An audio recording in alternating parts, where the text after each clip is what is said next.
Wonderful. Well, hello to you all and Happy New Year.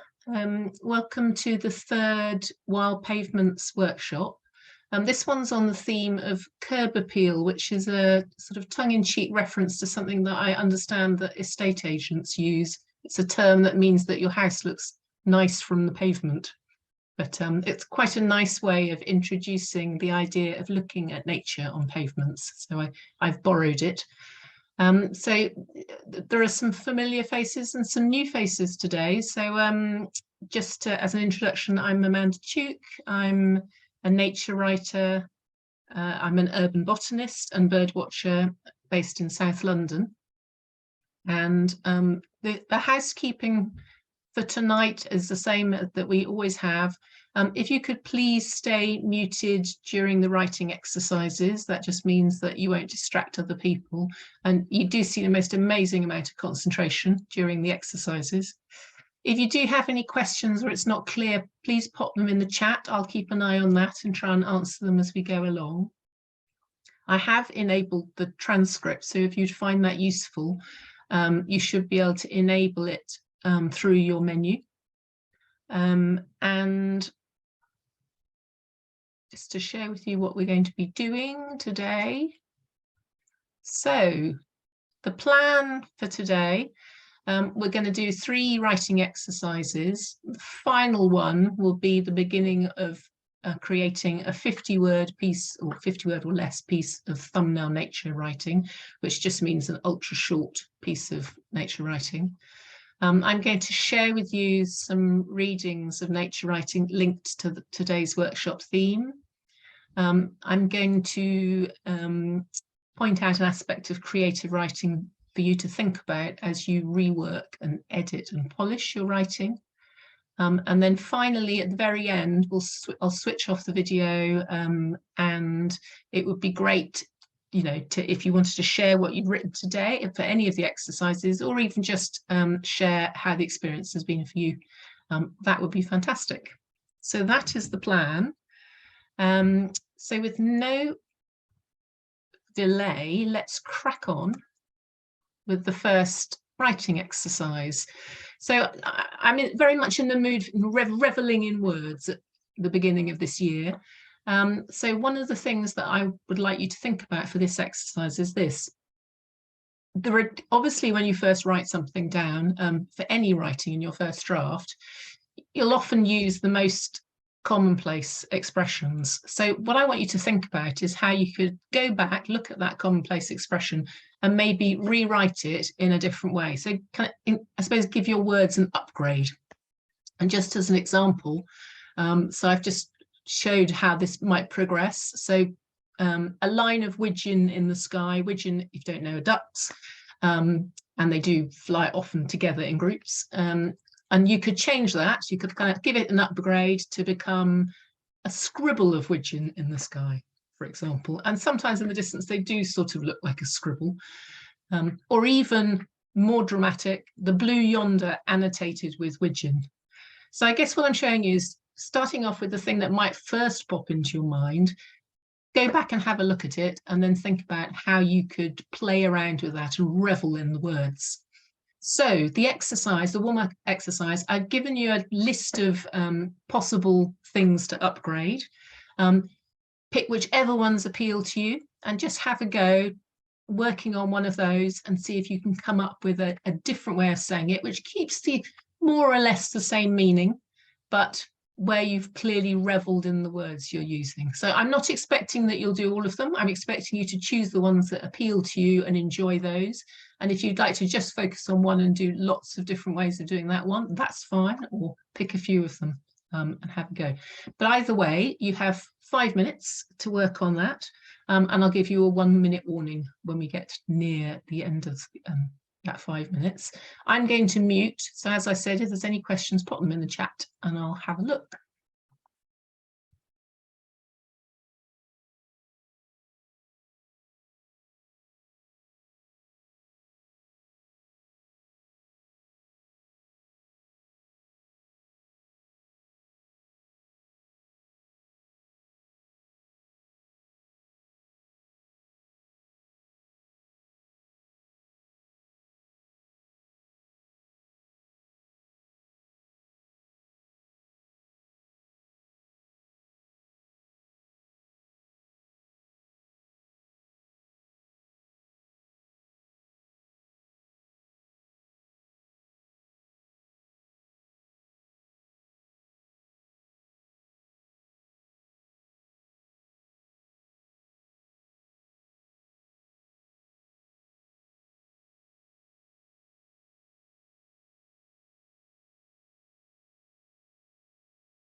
So you have a minute left.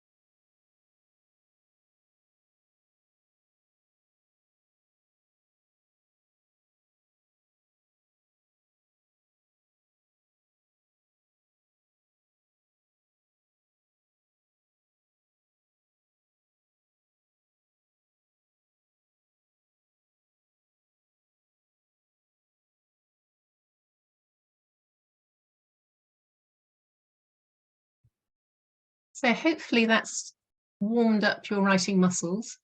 I mean, there's a serious point to this, which is that it's really worth sometimes taking a really close look at parts of your writing. A lot of us fall into the trap, and I know I do, of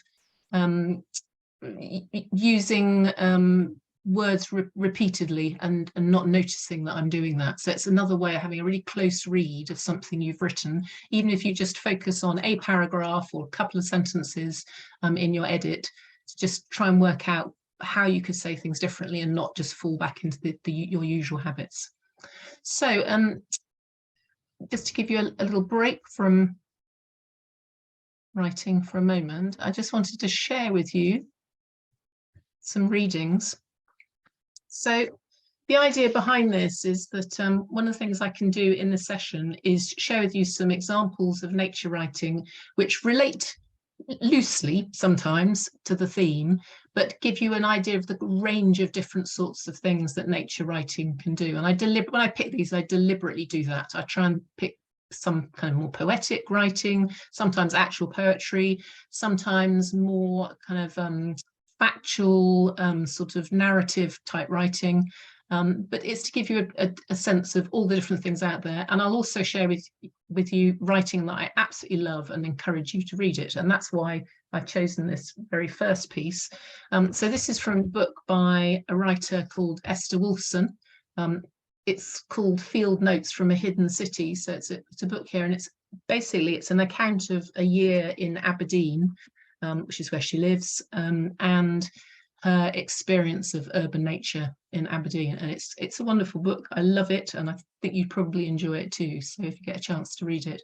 But here's just a brief extract to give you a flavour of her style of writing. In the warmth of early autumn, in the fierce glare of the building's arc lights, a spider empire extends itself, an arachnid world of webs, spanning stone lintels, thick curtains, mazes, veils of webs, all lit and brilliant. The empire swarmed, its active occupants busy with the insect life, attracted on a warm September evening by the dazzle. And I just absolutely love that sort of how gloriously and closely observed that description of the spider's world is. And it draws you right into it.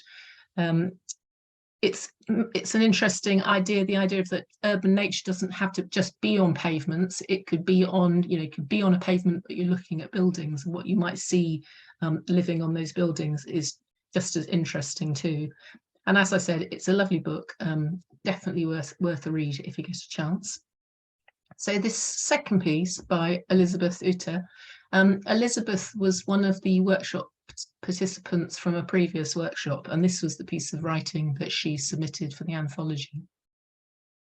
My gaze homes in on raucous crows, wheeling guardians, air traffic wardens, Jobsworth birds controlling flight paths, watchful of the ways of humans. I can almost eat the sleek road, the slosh of last rain pooling in puddles, dirt streaking across roads to spit a goodbye into the eye of cars. So I thought it's this really clever way that Elizabeth identified the crows as the air traffic wardens, and it's something that you see a lot if you watch crow behaviour.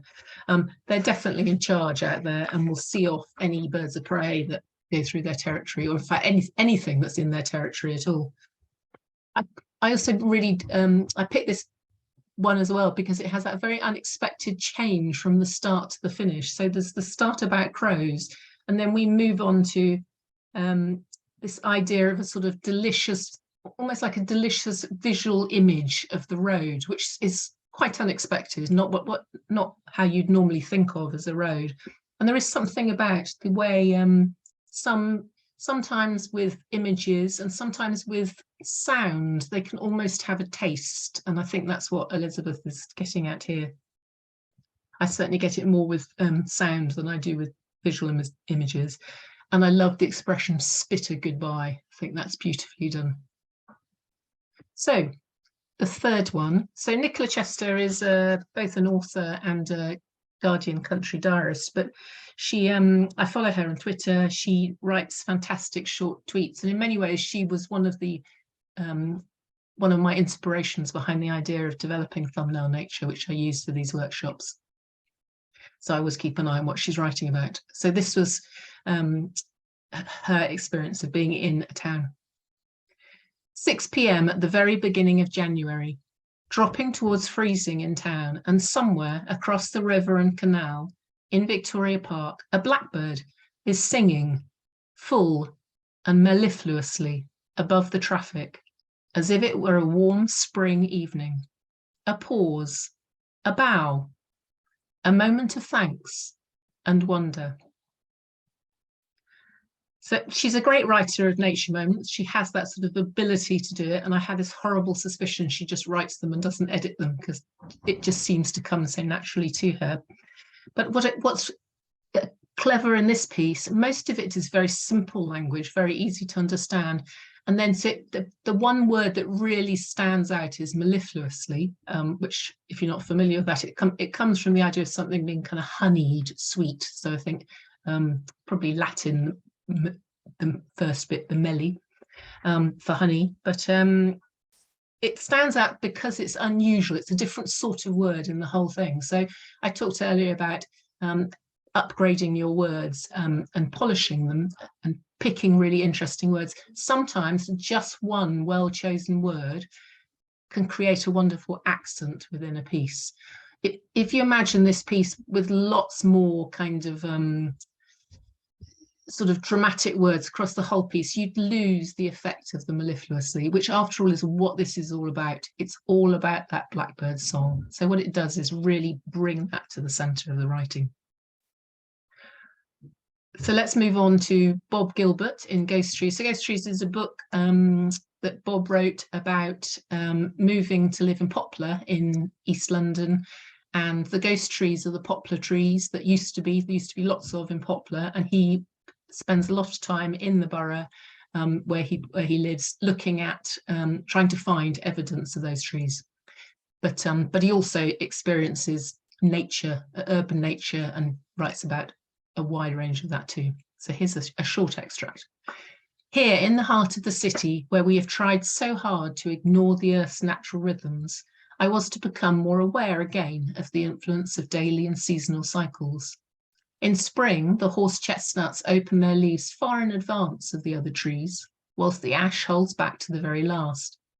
By April, the lawns are lighting up with daisies, white like a late snowfall, whilst on one estate I find a colony of ladies' smock and hope that the mowing gangs will hold off for another week or two. So I think it's the point about our disconnection potentially in cities from the natural cycles is a really valid one to write about in urban nature. I'm not going to say much more about that. I'm just going to read mine. I'm not going to say very much about it. So this is based on something that really did happen to me. My partner and I were off to look at a new car, and this is what happened to us just as we were getting close to the garage. As we crossed the Croydon Road, a sparrowhawk hurtles, tilted vertical, between two lorries, and past us in close pursuit of an unlucky great tit. I can't resist jogging back along the pavement to where the predator and prey seem to drop, and, in the sheltered corner of a tower block, see where the tit meets its grim end. The drivers at the lights pick their noses, look at their phones, or gaze into space, oblivious of the urban drama. So the point I'm trying to make here is you can experience nature in a city and all these people are walking past you and they're missing it, and it just seems so sad. So and that's something I write about a lot, but anyway, I wanted to share that one with you as well. So let's move on to the next exercise. So I'm hoping that most of you had a chance to do the pre-workshop activity, which was to experience enjoying pavement nature. If you didn't, the other suggestion I had was that you found a picture relating to that. And if you weren't able to do it at all, don't worry. By all means, use my styling picture that appears on that slide as a starting point. So it's just have somewhere to start. So what I would like you to do for this exercise, for which we've got approximately 10 minutes, is to, without overthinking, just get down a descriptive experience of your moments of enjoying pavement nature that you did in the pre-workshop activity. So at this point, don't think about the words you're using, just literally get down that description, and then we'll do some polishing afterwards. So over to you. And as I said, 10 minutes, and I will give you a 1-minute warning as usual. And I'm going to mute now. So as I said, any questions, put them in the chat and I'll pick them up from there.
You have a minute left.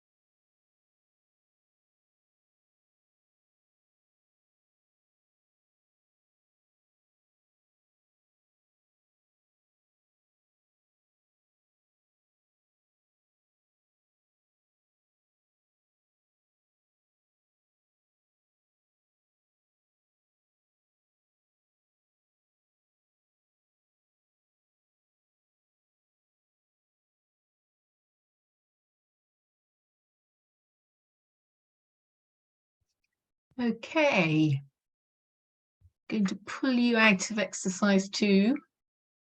Don't worry, you'll have a chance to do some more work on your thinking and writing for that part.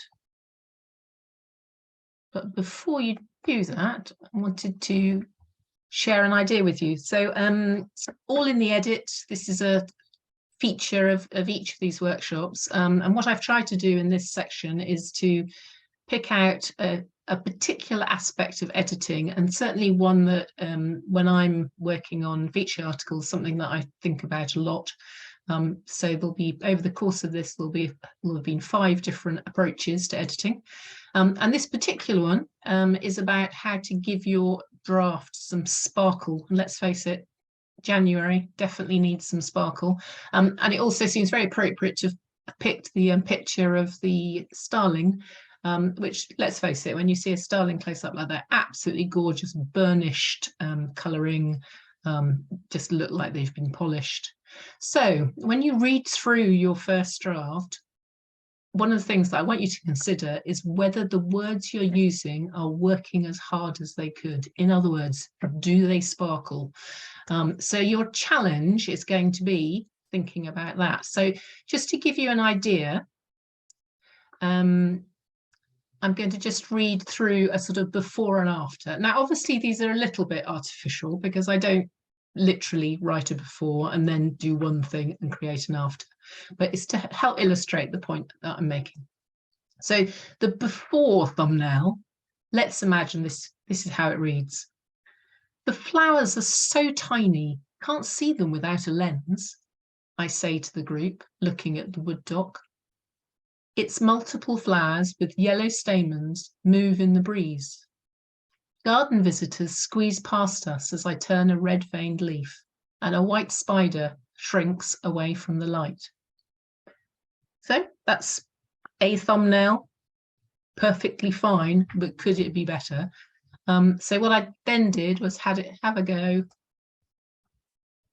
writing it in a slightly different way. I'm going to struggle a little bit to read this last line because it's disappeared. So the flowers are so tiny, can't see them without a lens, I say to the assembled, squinting at the wood dock. Its stacked flowers with sulphur yellow stamens tremble in the breeze.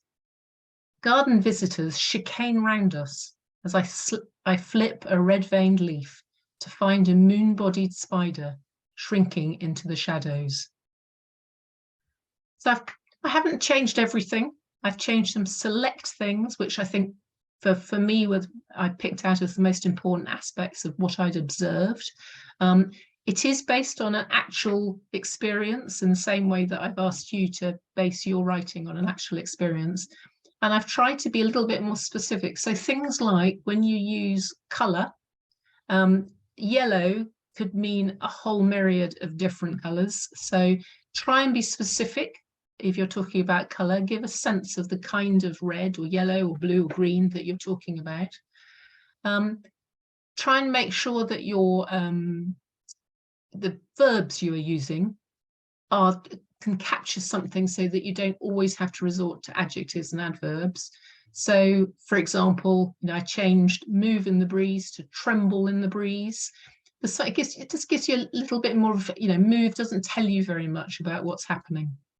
So it doesn't necessarily mean layering in lots of words, lots of adjectives and adverbs. Sometimes it just means picking your verbs much more carefully and getting them to do some real work for you. And thinking about trying to be a little bit more specific about what you have observed in terms of shape, colour, etc. So what I'm going to ask you to do now is return to your first draft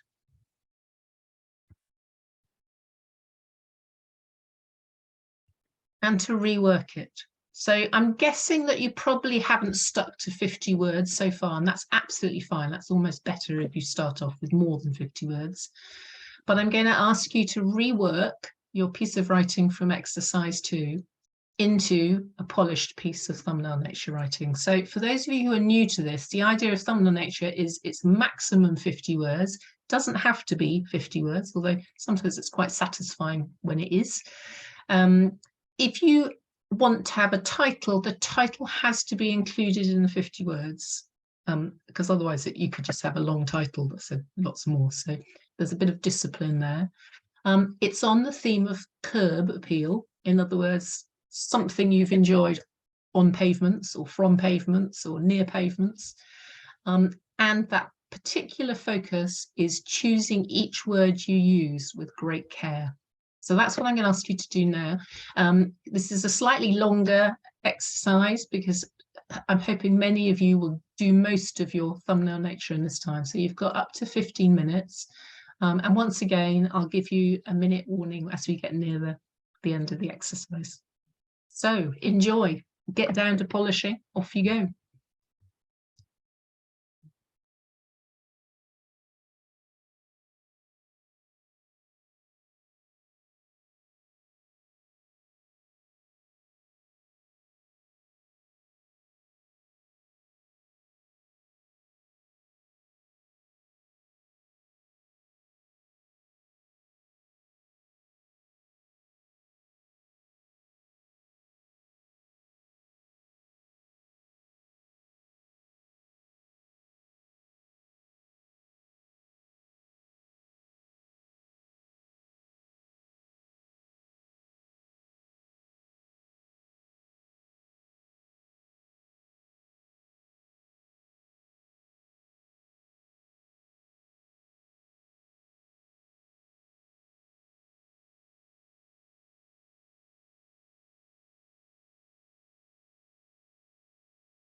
You have a minute left.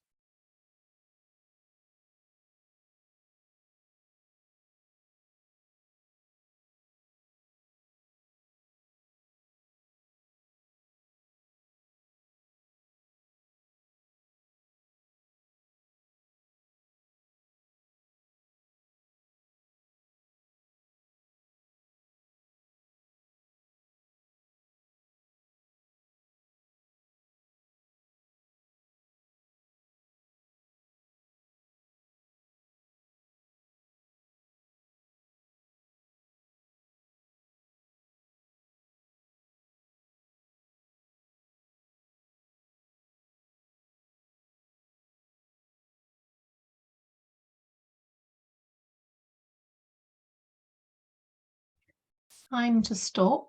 Exercise 3.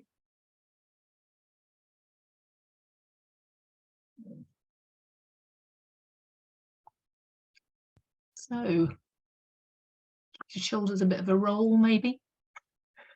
And myself hunching over in that, I don't know why. Let's have a think about a little review of what we've been doing. So the takeaways for this session and tips for compelling nature writing.